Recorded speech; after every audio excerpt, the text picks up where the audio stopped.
Hello,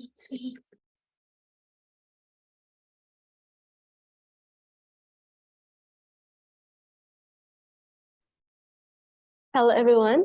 First of all, I would like to say thank you for the time that has given to us. In today's presentation, we will discuss about pragmatics. Next.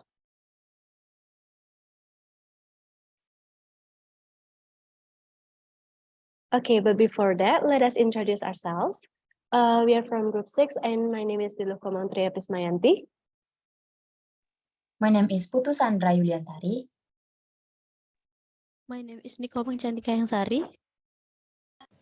My name is Sayu Dian Pradnya Paramita. My name is Kadek Nandini Larasati.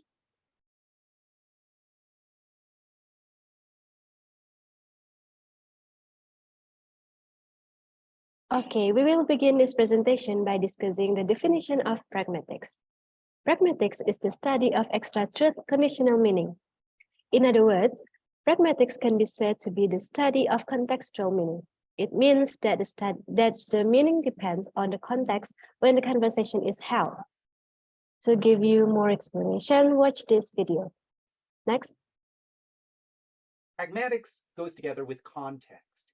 You always hear that expression, it depends on the context. But with pragmatics, it really does. Let me give you an example to illustrate.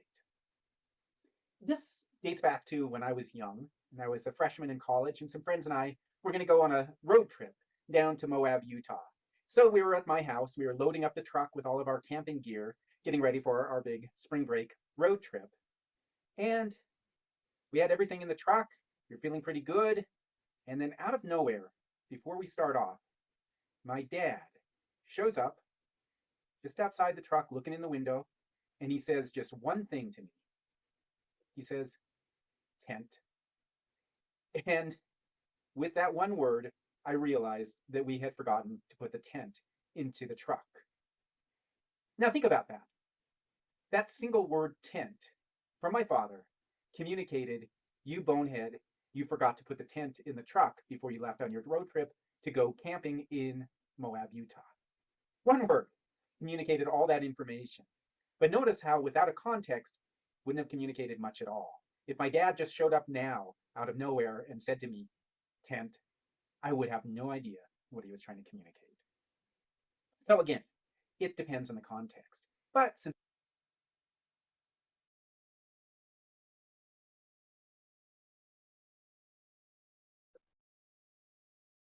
pragmatics goes together with context. Okay, in that video, the speaker says that when he was a freshman in college, he went to a spring trip with his friends, and they had everything in the truck. And when he was about to go, his dad shouted, tent. And suddenly he remembered that he forgotten the tent. In other words, we can say that the listener or the reader must have a common knowledge on the text, and need to understand the speaker or the writer intended meaning on a particular context. So the meaning of whatever is said in a conversation or in a text depends on the context. Next. Before we go any further, we need to know what the difference between utterances and sentences are. So utterances or utterance is the use of words that produced by the speaker or the writer in a particular context. So everything that is said by the speaker or everything that is wrote by the writer is called utterances. Meanwhile, sentence is a grammatical unit that consists of words, clauses, or phrases, and the listener have to understand the speaker's intended meaning by looking at the context when the conversation is held. Next. Okay, the next material will be explained by Sandra. Okay, thank you, Tria. The next material is deixis and deictic. In the context of deixis, the term deictic can be understood as pointing via language. Deictic expressions are linguistic elements that function to point or indicate specific entities, location, times, or another aspect of the discourse. There are three primary branches of deixis. The first one is present deixis. Present deixis focuses on deictic expression related to the present reference. The example is you, me, then, her, and it. The second is spatial deixis. Spatial deixis deals with deictic expression that indicate a location or spatial relationships. The example is here, there, this, that, this, and those. Next is temporal deixis. Temporal deixis concern deictic expression relate to the time. The example is now, then, today, or tomorrow. Next. Next is reference. Reference is an act in which a speaker or a writer uses linguistic forms to enable a listener or reader to identify something. Here are the three main ways they can use language to help the listener or the reader identify something. The first way is proper nouns. Proper nouns are names given to specific individuals, places, or things. They directly point to and identify particular entities, making it easy for listeners or readers to understand who or what is being referred to. The example is United States, January, and Sukarno. Next is a definite noun phrase. A definite noun phrase is the use of word the when we assume the listener or reader already know which thing we are referring to. The example is the car, the books, the country. Next is definite noun phrase. Definite noun phrase is the use of word a or an when we are introducing something for the first time or referring to something non-specific. The example is a bag, a teacher, a bottle, and etc. The last one is pronouns. Pronouns are words like he, she, it, or they that replace nouns to avoid repetition. The example of pronouns is her, them, and it. Next.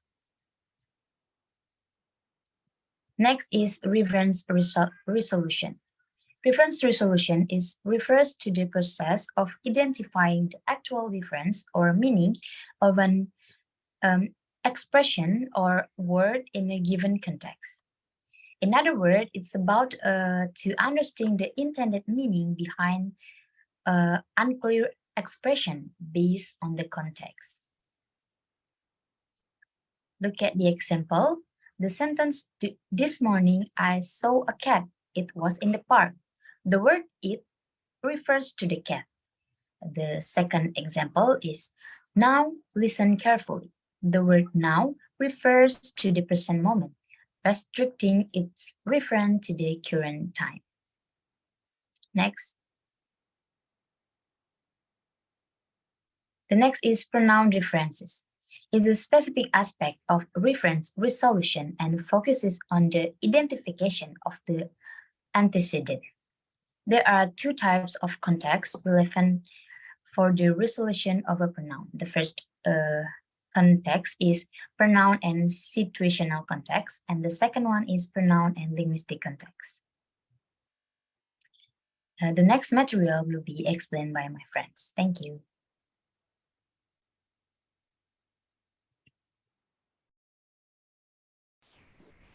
Okay, thank you, Sandra. Now I will explain about pronoun and situational context and pronoun and linguistic context. The first one is pronoun and situational context. Pronoun and situational context is usually take the form of gesture such as pointing or nodding. Here we have some example. He went that way. The pointing gesture provides information about the direction the person in question went. Next, about pronoun and linguistics context. Pronoun and linguistics context refer to all the word, phrases, and sentence that have been spoken or written before alongside a particular pronoun. Look at further example. John is going to the store. He needs to buy some food.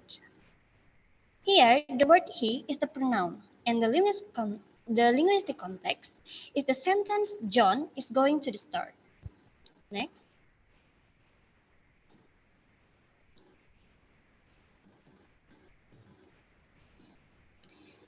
Next, I will explain about inferent context and context. The first one is inference. Inference is connecting prior knowledge to text-based information to create meaning beyond what is directly stated. Inference allows the listener to identify correctly which particular entity the speaker is referring to and to interpret the speaker's intended meaning. Next is context. Context is the physical environment when the conversation is held.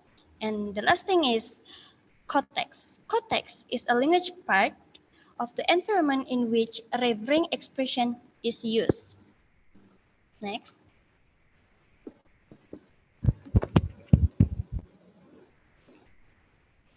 Okay. Next is about implicator. Implicator is something that must be more than what the word means. An implicator is additional convey meaning. Look at the screen. We have three examples.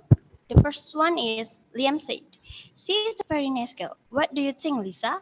And Lisa said, "Yes, yeah, the desserts are great." The second example is John said, "Does Lois have a girlfriend?" And Bob said, "He drives to Badung every weekend." And the last example is Diana said, "Do dessert make my legs look thin?" And Mary said, "You look great in loose pants." Now look at the first example.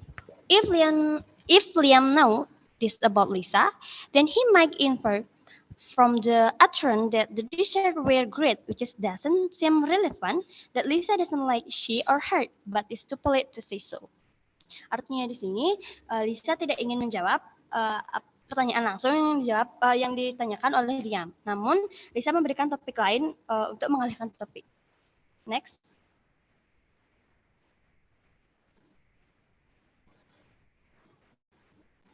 The next material will be explained by my friend.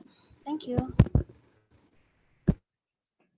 Okay, thanks for the time. Now I'm going to discuss about the cooperative principle, which involves four maxims of conversation.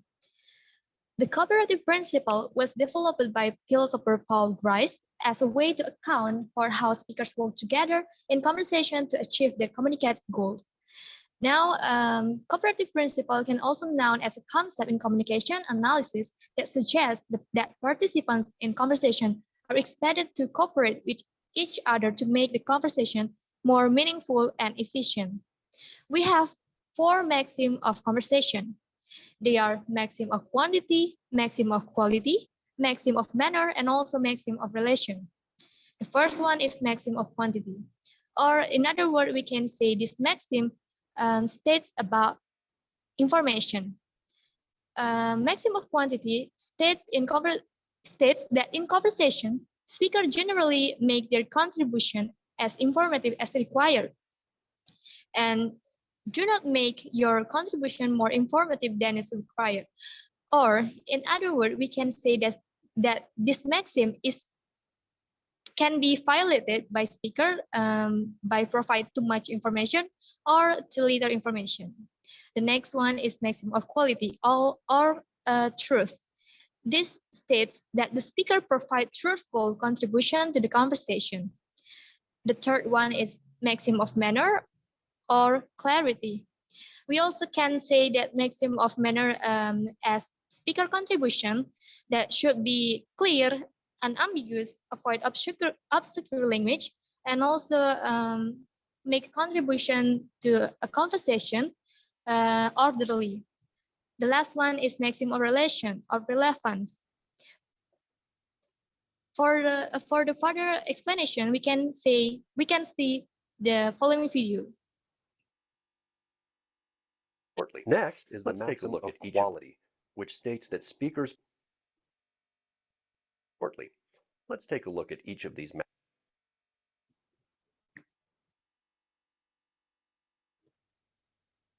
shortly. Let's take a look at each of these maxims. First is the maxim of quantity, which states that in conversations, speakers make their contributions as informative as required. When this maxim is violated, speakers can provide too much information. Hey man, how you doing? I'm good. How are you? Well, this morning I woke up and I just didn't feel so well. I think it's because last night I decided to have a Hot Pocket around midnight, and it was the ham and cheese variety, which I don't even like because I prefer the chicken and broccoli kind, and I didn't have those. I was hungry, so I said, whatever, I'm going to eat it. 2 hours later. But then I threw up for like an hour and I felt much better. However, speakers can violate this maxim by providing too little information. So, you're interested in doing your dissertation on linguistic relativity, is that right? Yep. Well, as you may know, this is a pretty broad topic, so what do you want to focus on? Stuff. Next is the maxim of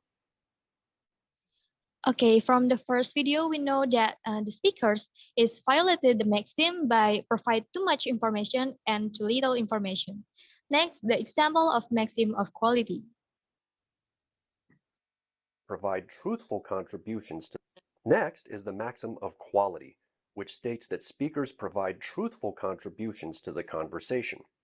Of course, speakers do lie, but they don't lie all the time, nor do their conversational partners expect them to lie. This maxim is unique because it best illustrates how a maxim can either be violated or flouted. So what's the difference between violating and flouting a maxim, you might ask? Well, violating a maxim is when the speaker is being deliberately uncooperative, say for the purpose of deception. Hey, Evan, I still haven't received that research paper from you. Did you finish it? Did you turn it in? Oh, yeah, totally. But, well, what? Well, my dog ate it. Whereas flouting a maxim occurs when a speaker only appears to be uncooperative, but in fact creates an implicature or a meaning that can only be inferred by the addressee. Sarcasm is a good example of flouting the maxim of quality. Hey, how's that linguistics class you're taking this semester? Oh, it's great. It's my favorite class ever. Okay, from the second video, we know that maxim of quality is the best and illustrates how a maxim can either be violated or flouted. From the first conversation is violating because the speaker is being deliberately uncooperative, and the second conversation is flouting that show that the speakers only appears to be uncooperative, but in fact creates an implicature or sarcasm. Next one is example of maxim of manner. Next is the maxim of relation, which states that maxim of manner. Now, this has nothing to do with manners or politeness, strictly speaking, but states that speakers' contributions to a conversation should be clear, unambiguous, and should avoid obscure language. Hey, Mr. Ashworth, when did humans first develop technology? Well, the most significant development of early hominids was their engagement in lithic acquisitional events. Okay, this video shows that the speaker contribution should be clear, unambiguous, and avoid obscure language. Next, the last one is example of maxim of relation.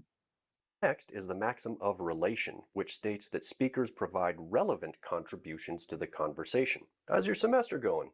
Not bad. I'm taking this linguistics class, and it's pretty cool. Oh, I took linguistics too. Who's your teacher? My cat's breath smells like cat food. This video shows that maxim of relation, the speaker should be provide a relevant contribution to the conversation. The next material will be explained by Cantika. Thank you.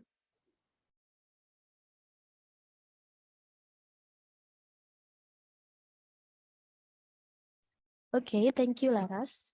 Now I will explain about presupposition. Presuppositions is situations that must exist for utterances to be appropriate. Jadi, presuppositions adalah informasi yang diandaikan atau diasumsikan sebagai latar belakang yang dibutuhkan agar kalimat atau ucapan menjadi bermakna.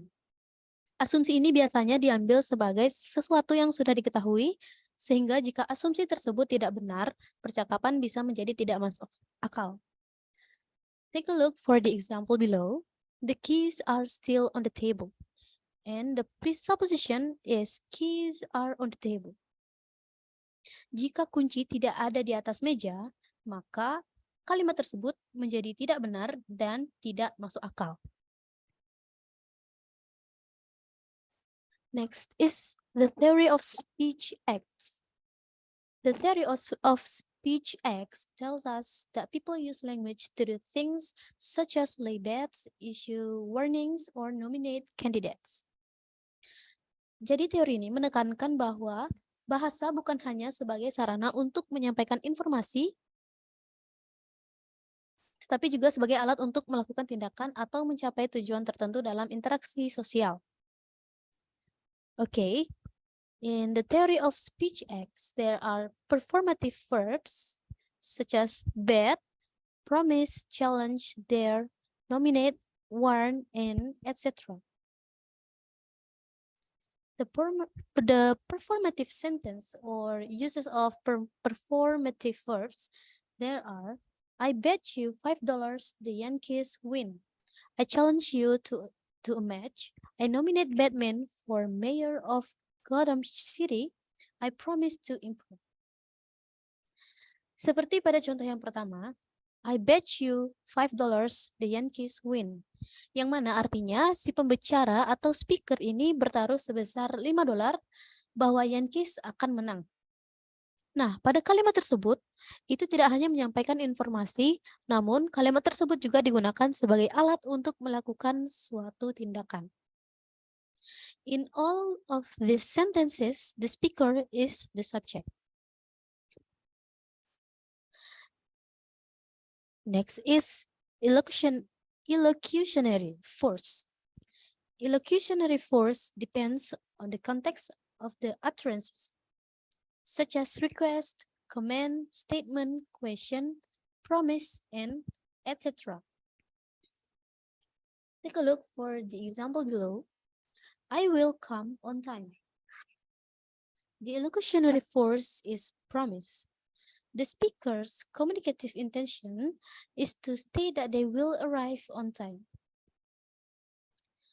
Jadi pada kalimat I will come on time memiliki maksud bahwa pembicara berjanji atau promise agar bahwasanya dia akan datang tepat waktu. Okay, another example. Please close the window. The illocutionary force is request. The speaker's communicative intention is to ask the listener to close the window. Sama seperti contoh sebelumnya, bahwa kalimat please close the window memiliki maksud bahwa pembicara melakukan permintaan atau request kepada seseorang untuk menutup jendela. Okay, the next slide will be explained by Tria. Okay, we need to know the significances of studying pragmatics. There are 4 significances. First one is pragmatics allows us to understand people's intended meanings once more by looking at the context or the environment. The second one is pragmatics allows us to know what to say to whom and how to communicate one's message in a specific content. Next is pragmatics can help us to understand how the assumption of relevance holds text together. And the last one is pragmatics helps us to understand how language used in a practical sense. Next. Okay, these are the researches that we found that related to pragmatics. We have found 2 of them. They are the first one is the effect of pragmatic competence on the communicative competence of second language learners. And the second one is the students' English pragmatics competence in understanding cross-cultural communication, a study at 11th grade student of SMK Negeri 1 Batu Layar. Next. Before we end this presentation, we have exercises that you can try to check your understanding. Pause the video if you want to try to solve it. Next. And these are the key answers. And pause the video if you want to check your answers. Next.